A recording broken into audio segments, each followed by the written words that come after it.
right, y'all, my first clip got cut short, so I'm gonna do my best to be great today. All right, so let's try this again. Y'all gonna hear some directions in the background.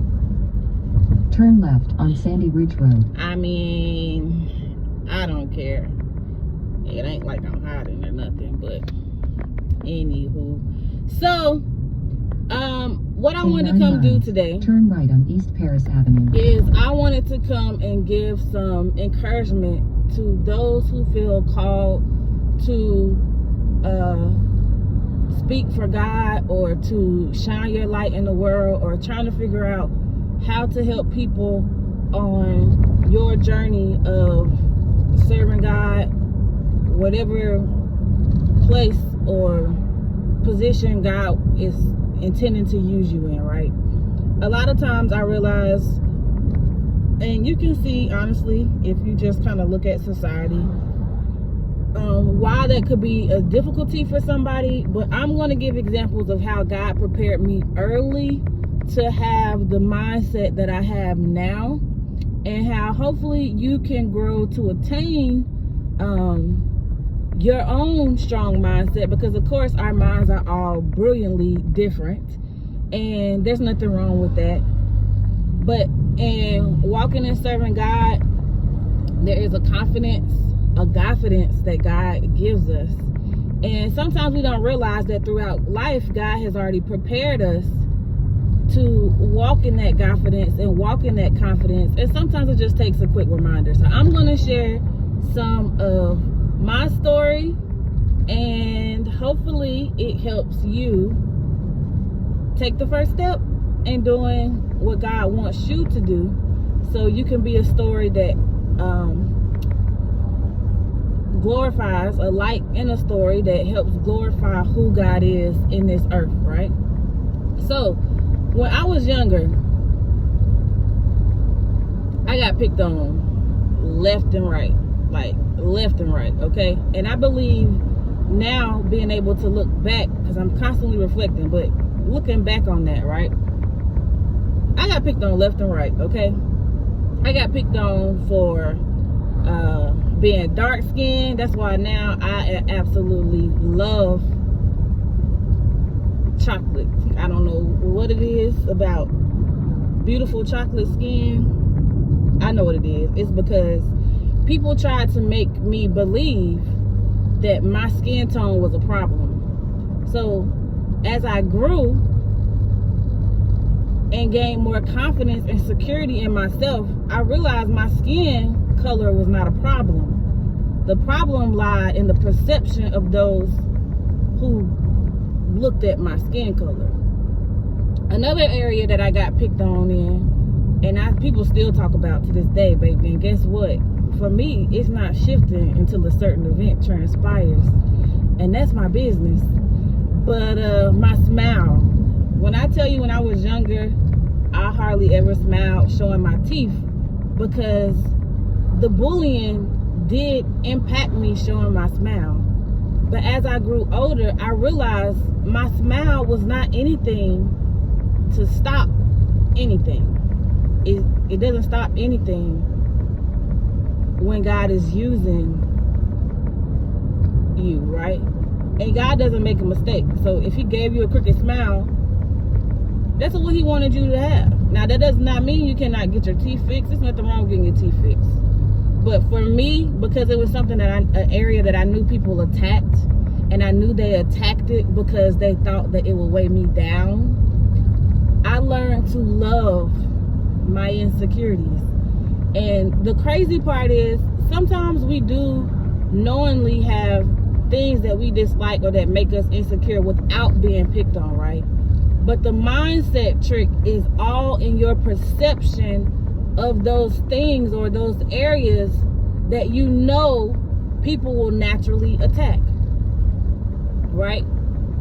And I can give this away. I know people be like, don't tell your secrets. No, I'm gonna share this because I'm pretty solid. I'm pretty grounded on who I am. And I know the world's perception of who I am or how I am does not shift or shake who I am at my core. And it's not going to. Because at my core, I know God is in the core of me. I also know that God intended me to be as I am. And as I grow in my journey with God, the things that He wants me to change, that He wants me to shift, they will naturally shift and change. It does not have to be shaken and shifted based on a tainted perception from somebody outside of yourself. And that's the mindset that you have to have when you are choosing to speak on things that God gives you, when you are choosing to advocate for others, if you're that type of person, when you are choosing to just be the love and light that God has called you to be, right? You have to be confident in who you are. And God gives you confidence. I'm driving right now, so I can't bring out my handy dandy notebook. But God will give you that as you continue to walk with Him, right? And even if you don't have security in certain areas, the more you take the risk to step out on faith and move and speak and do what you feel like God is calling you to do, the more you will find security and assurance in what you're doing for Christ. So my encouragement for today is, sometimes the things we experience early on, oftentimes actually the things we experience early on, if we sit back and reflect on those things, we can see how the hand of God was in the midst of those things, and how God used those things to prepare us for where we are today. I know y'all see that bright light behind me. It's a buddy in the truck that clearly is driving with bright lights, or these neon lights, but I mean, it's all right. So my message, my word for today is, you have to be so secure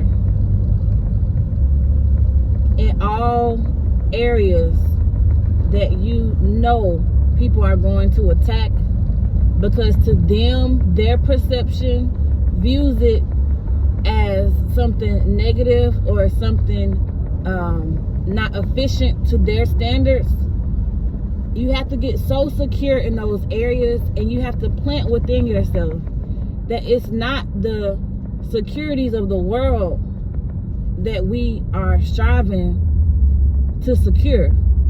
We are striving to secure God's approval and God's acceptance.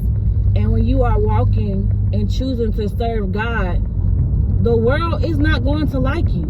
Right now, we're living in a period of time where evil is good and good is evil.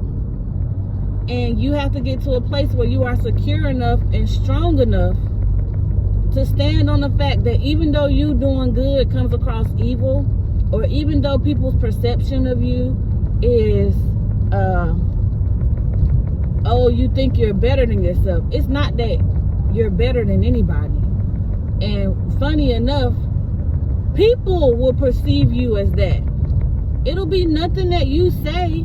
It won't even be in the manner that you act, because if people actually had a genuine relationship with you or were around you, then they could see that you don't act like you're better than anybody. You're actually pretty genuinely whoever you are, however you are. And if you are somebody that feels like you're better than other people, you should put that on God's altar and see how He feels about that, right? Because God says He will not exalt the proud. He's going to exalt the humble. So you don't even have to exalt yourself. God will exalt you, right? But what I want you to work on, if you're working on securing your confidence, your confidence, if you're working on not allowing your insecurities to rule you, because our insecurities can rule us, and it can cause us to waver or go different ways, and we're not supposed to waver, okay? So if you find yourself wavering, try to get back on that right foot and that right standing, to where you are firm and solid on who you are, what you're called to do, And trust and believe that because you know who you are and what you're called to do, that you can walk in that upright and boldly as God is calling us to do. And people have different variations of boldness, okay? So don't let somebody tell you that how you move is not bold, because their perception of boldness is something else. That don't got nothing to do with you, okay? People are going to want to critique how you do a thing, and again, that has nothing to do with you. You can tell when a critique is going to come from someone that is a genuine aid, and you can also tell when a critique comes from someone and it's to make you feel like you're carrying AIDS. And I know that was a drastic play on words, but let me tell you why I use that. AIDS is a sickness or a disease that the world has made us believe that cannot be cured, right? So sometimes people will give you advice with hooks in it. And it's like, because you don't know exactly where the hook is, or because the hook was in your back, and you know there's certain places on our back that we cannot reach, then you feel like you are stuck with that hook. And even though it came in the guise of aid, it came with pain, right? And some aid, some help is a little painful because you have to remove the scales of how you perceive the thing. But some aid is so detrimental to who you are or who God has called you to be, because people prefer you to bow to their vision of how you should walk out the call that God has given you.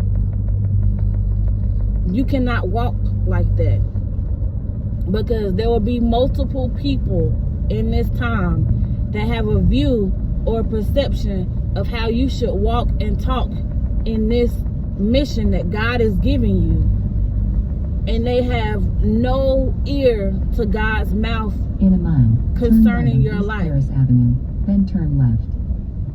And that is very dangerous, like AIDS, and it spreads. If you allow it to sink into you, then when you have someone else up under you, you will want them to move how you want them to move, not how God is calling them to move. And that's also dangerous, right? We have to be mindful of the counsel that we take. So the biggest takeaway, hopefully, that you got from this, I know there were little nuggets. Hopefully you got little nuggets everywhere. If you didn't, it's okay. Watch it again. Listen again. But, and don't be a ghost follower. You know, go like, comment, and subscribe on Else Elevation on YouTube. Videos will be on YouTube. But, I love me. I'm sorry. I mean, and I know somebody's going to come out. Oh, that's vanity. It's vanity. Woo. Ciao. Turn right on East Listen. Paris Avenue, then turn left. All I'm saying is, be who God has called you to be, and be so confident in who you are that you don't let the In 200 approval feet, turn left, then turn left. who the world says you should be to sway you from being who God has Turn called you to right, be, then turn right. because that's genuinely all that matters. In a quarter of a mile, Nothing else turn does. left on Kirkwood Street. Peace. Love you later.